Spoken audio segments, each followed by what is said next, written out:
Crypto talk and blockchain walk. Let's do it. After a nice little relaxing session on the beanbags. Much needed. Yeah. Have you been finding yourself walking around and talking to everybody today? Definitely, yeah. It's not as busy as yesterday, but still a lot of people at ETHDenver. Yeah. So we have Ashton here. How would people know about you if they don't already? They've probably seen some interviews or videos of me on my YouTube channel.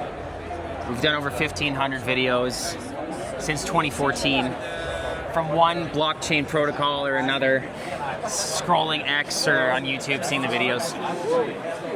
I guess like before we get into what's going on here, for an OG content creator, this is what, like your fourth cycle now? I guess so, yeah. If you do every 4 years, 3 to 4 years. Started in 2014 when the market cap of the entire crypto industry was not even as big as one altcoin.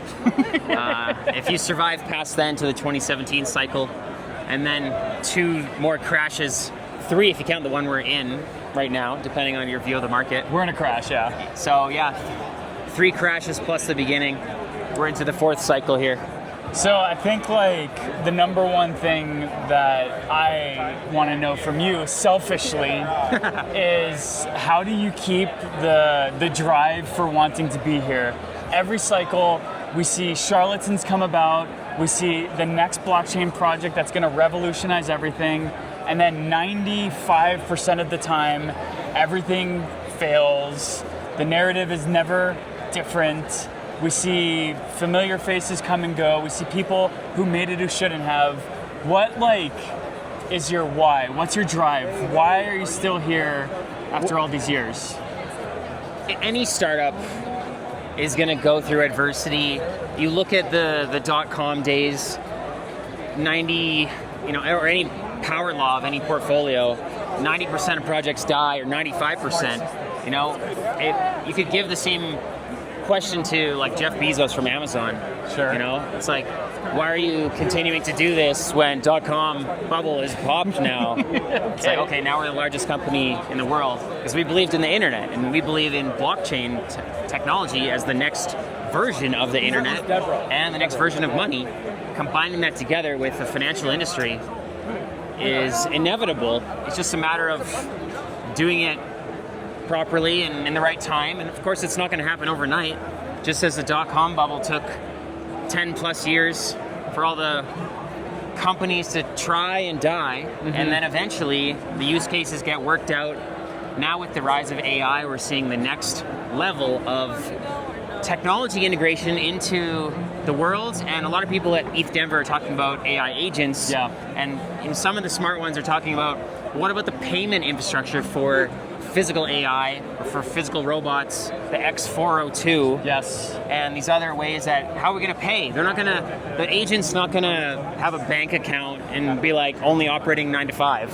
It's going to be through crypto. And it's just a matter of getting that. That's what's one of the things they're working on right now. So everything takes time. And we understand that, there's going to be trials and tribulations. There's going to be overvaluations of companies and hype and an S-curve for adoption that's been known much before crypto. So it's just the natural progression of things. Yeah, totally. I guess there's a 2-part question coming here.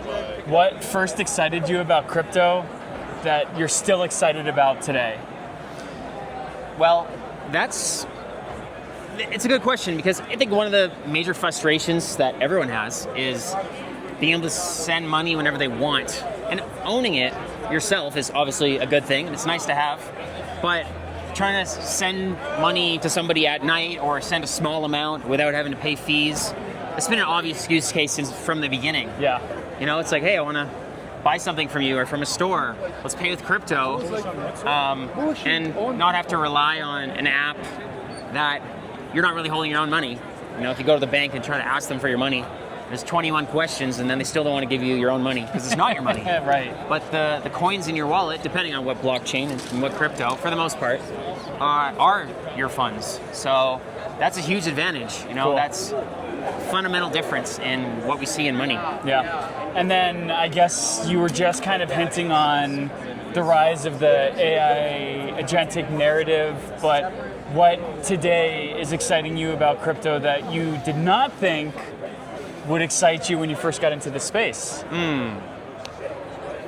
Well, the tokenization of the stock market has always been exciting, but of course, that's a big thing. But there's going to be many other. There's so much to the traditional financial industry. You know, the money market and private equity first before public stock. There's a lot of things that are happening which are exciting. That evolutions that need to happen before we can get, the tokenized version of the NASDAQ. That's going to happen. It's coming sooner. But over the last few cycles, I recall being in the Bahamas 2018 for the Security Token Summit. 2018 was the year of security tokens. STOs. Yeah, the STOs. Yeah. Well, that was like many, many years ago at this point. And we still don't really have an exchange for securities that has liquidity. And we're still working on, some now with real world assets, some companies are starting to tokenize their private stock. It can be transferred to other people privately more efficiently. But public stock market, that's something really big that is still in the works. And of course, there's a lot of moving parts to that. Yeah. All right. Well, this isn't your first ETHDenver. It actually is. Oh my God. Yeah, I've been to some major conferences. I did a huge cycle in 2017. But this one, I had other commitments for some of the previous ETHDenvers, and I'm not going to shame you. I took some hiatus off to do some digital nomad traveling post COVID. I was still building in the space, doing episodes of Crypto Coin Show and bringing awareness to blockchain projects that are innovating over the years. The whole time, 5 to 10 episodes per week. Awesome. And that's how we got to 1,500 videos. But in terms of ETHDenver, as my first time here, thankfully I'm glad to be here.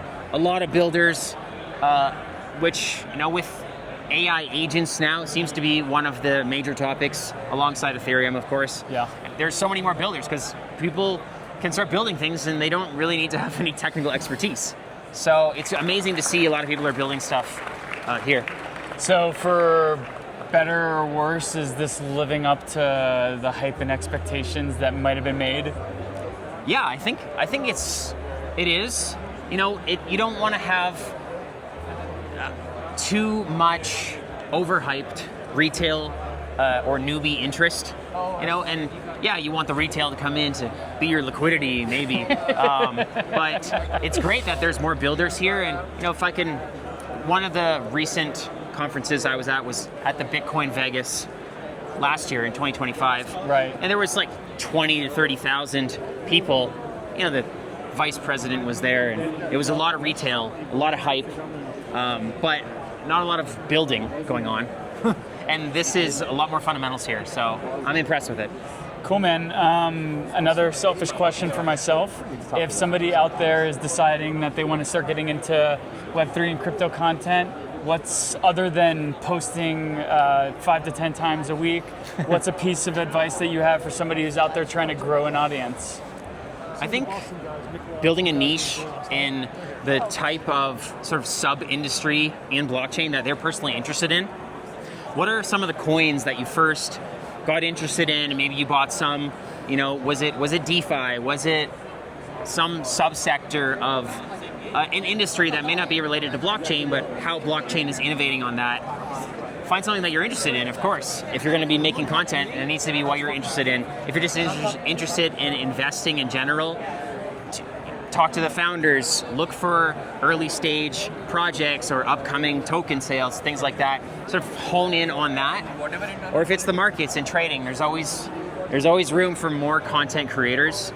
I have friends that started way after me and are way bigger, and it's never too late to start. Awesome. Ashton, thanks for your time, man. Appreciate it. Cheers.